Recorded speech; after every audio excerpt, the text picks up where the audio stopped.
NH-34 को छूता हुआ प्रस्तावित 4 लेन खोलेगा विकास का द्वार। 5 वर्ष बाद पैतृक गांव पत्योरा पहुंची केंद्रीय राज्य मंत्री। चौपाल में हिस्सा लेने आई मंत्री ने 506 समूहों को सौंपा 5.5 करोड़ का चेक।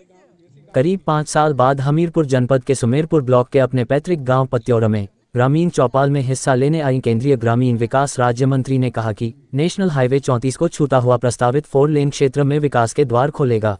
जोरदार तालियों की गड़गड़ाहट के साथ माननीय मंत्री जी का स्वागत।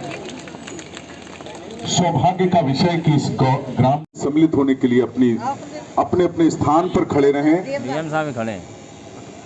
और जैसे ही दीप प्रज्वलन हो तो जोरदार तालियों से हम सभी लोग भी सम्मिलित होंगे। आइए कुछ काम विशेष करते हैं, रोशन गांव गली मोहल्ला और देश करते हैं। मां सरस्वती के चित्र पर माल्यार्पण करते हुए इस ग्राम चौपाल का श्री गणेश करते हैं। उन्होंने ग्रामीण आजीविका मिशन के तहत हमीरपुर जनपद के 506 स्वयं सहायता समूहों को 5,56,60,000 रुपए की धनराशि का चेक सौंपा। श्रीमान प्रशांत कुमार मिश्रा जी आए और वो इस योजना के बारे में एक बार जोरदार तालियों से प्रशांत जी का स्वागत। और ये दोनों विभाग ऐसे हैं, पवित्र जन्मभूमि को प्रणाम करते हैं। करीब 5 वर्ष बाद अपने पैतृक गांव पत्योरा में आई केंद्रीय राज्य मंत्री ने चौपाल कार्यक्रम का शुभारंभ करते हुए अपनी जन्मभूमि एवं स्वर्गीय माता पिता को नमन करके कुछ क्षण के लिए भावुक हो गयी। उन्होंने कहा कि हम गरीब जरूर थे लेकिन बेईमान नहीं थे। यही कारण है कि आज हम इस मुकाम पर पहुंचे हैं। राज्य मंत्री ने कहा कि केंद्र व प्रदेश सरकार गांव, गरीब किसान के विकास के लिए प्रयासरत है। ग्रामीणों को संकल्प दिलाया कि वह नशे से दूर होकर बालक बालिकाओं की शिक्षा को बढ़ावा देंगे। उन्होंने ग्रामीणों की समस्याओं को सुनकर निस्तारण करने के आदेश अफसरों को दिए। केंद्रीय राज्य मंत्री ने कहा कि पत्योरा गांव के समीप से प्रस्तावित 4 लेन गांव ही नहीं आसपास के गांवों की तस्वीर बदल देगा। उन्होंने बताया कि उनके प्रयास से सुमेरपुर से पत्योरा मार्ग 30 करोड़ की लागत से निर्माणाधीन है। साथ ही पत्योरा सुरौली मार्ग को प्रधानमंत्री ग्राम सड़क योजना में शामिल कराया गया है। जल्द ही इसका निर्माण शुरू होगा। अब तो सारी सुविधाएं बच्चों को पढ़ाओगे कि नहीं पढ़ाओगे? माताएं ज्यादा करती, बच्चे को बकरियां दिलवा दे, भैंसिया दिलवा दे। अच्छा, मेरी जैसी बेटी आप लोग चाहते हो कि नहीं चाहते? तब तो कोई सुविधा नहीं थी डीएम साहब। यहाँ कोई बीमार हो जाए तो 4 लोग 4 पाई में लाद के रेलवे स्टेशन ले जाते थे, वो भी शाम सुबह ट्रेन हुआ। केंद्रीय मंत्री का मतलब क्या हुआ? मैं एक चौकीदार हो गई क्या? और एजेंसी नहीं है, इसके लिए जिला पंचायत है, प्रधान है, विधायक प्रमुख है। ये काम एजेंसी का काम है, ये विधायक का काम है। विधायक रहते मैंने जहाँ जन्म लिया उस पुरों में एक भी काम नहीं करवाया था। इन 3-4 पुरों में 1-2 साल रही थी। सोनकर मोहल्ला में आज भी रोड बना हुआ है। ये मंदिर के पास बनवाया था, वो आज भी बना हुआ है। बलिया बकरी में बनवाया था, 2 साल अकेले रही हूँ मैं, इसलिए मैंने वहाँ नहीं किया था। लोग कहेंगे कि जिस मलिया ताला में जन्मी वहाँ के लिए काम करवा रहे हैं। मैंने काम करवाया इन पुरों में और शायद आज भी वो सड़कें अच्छी बनी। मैं अभी आशीष जी को दिखा रही, 2 साल अकेले रही हूँ और शायद ही पूरी विधानसभा में कोई ब्लॉक नहीं बचा होगा जहाँ मेरा काम ना 2 साल में गया होगा। ये सड़क जो बन रही है, शायद आप चाहते तो तत्काल तुरंत बन जाती, लेकिन उखड़ भी जाती। अच्छी बन रही कि नहीं बन रही है? 30 करोड़ की सड़क है भाई, कम लागत की सड़क है। अब वो जगह कहाँ से निकलेगी वो अभी न डीएम साहब चर्चा कर सकते हैं, न मैं कर सकती हूँ। लेकिन आपसे एक अनुरोध करती हूँ कि अभी आपके यहाँ से 4 लाइन निकलने वाला है। माफियाओं के चक्कर में मत पड़ना, जमीन मत बेचना किसी को। जब सरकार अधिग्रहण करेगी, कहां से निकलेगा? आपको मुआवजा सीधे आपके खाते में आएगा, यहीं से निकलेगा। मैं जगह सिरे नहीं तय करके बताऊंगी, जानकारी है फिर भी नहीं बताऊंगी, क्योंकि बहुत सारे माफिया आके और आप लालच में आकर के जमीन खरीद बेच देंगे और वो फिर 2 गुना 3 गुना 4 गुना मिलता है ना। गुना मिलता है, जो अभी आप बेचेंगे तो 1 गुना पैसा मिलेगा। जब सरकार उसको अधिग्रहण करेगी तो कितना मिलेगा?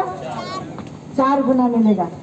ये काम ऐसे नहीं आते भाई, ये तो उसी को चौड़ीकरण करने के लिए हो रहा था।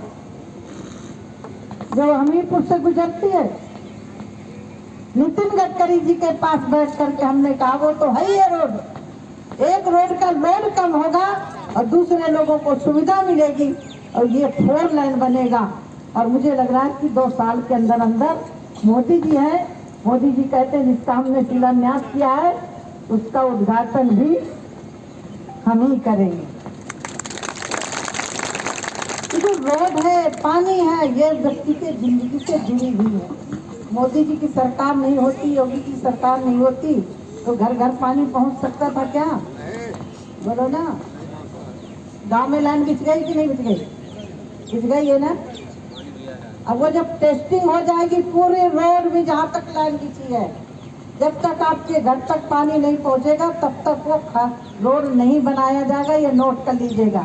अब आपको मीडिया, आप ज्यादा चुप रहा, ये मीडिया में जो कुछ बोलना है बोले रहिए कि मंत्री जी के गांव में टांगों से पानी भरा है। वो इसलिए नहीं बंद होगा कि पैर कहीं फटा होगा तो ढूंढना मुश्किल हो जाएगा, ठीक है ना। और क्या चाहिए है? अब ये समूह की बहन को सुन रही थी ना, ये भी तो पर्दे के अंदर रहने वाली है। आज मुझे बताते हुए गर्व हो रहा, जिस विभाग की मैं मंत्री हूँ 10 करोड़ महिलाएं हैं जिनको हम साल में लाख रुपए बचाने के लिए इस बार योजना लाए हैं, जिसमें माननीय प्रधानमंत्री जी ने बजट में भी दिया है। वो अभी भी साल में अपना पूंजी जमा करने के बाद, खर्च निकालने के बाद वो साल में 1 लाख रुपया एक दीदी बचाए, हम उस योजना को लेकर के आए हैं। आने के बाद संभव हुआ है। यहाँ लोगों को मुफ्त में राशन मिल रहा है कि नहीं मिल रहा है? जरा हाथ खड़ा करिए। मुफ्त में वैक्सीन लगी है कि नहीं लगी है? ये जो मुफ्त में राशन मिल रहा है ये भी मेरा ही विभाग है, मेरा ही उसी विभाग की मैं मंत्री हूँ, ठीक है ना। मोदी जी ना होते तो मुफ्त में वैक्सीन लग जाती।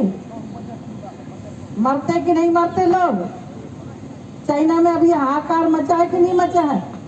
आप लोग इतने यहाँ सुरक्षित बैठे हैं, उस वैक्सीन के कारण कोरोना आया भी लेकिन आपका कुछ बिगाड़ नहीं पाया। तो मोदी जी देश के लिए काम कर रहे हैं कि नहीं कर रहे?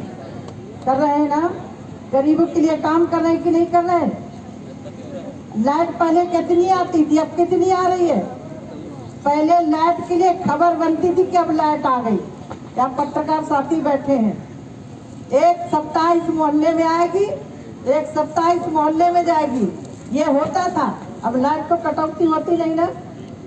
एक और योजना सरकार ला रही है कि सिंचाई की लाइट अलग होगी और घरेलू लाइट अलग होगी, ये भी व्यवस्था सरकार कर रही है।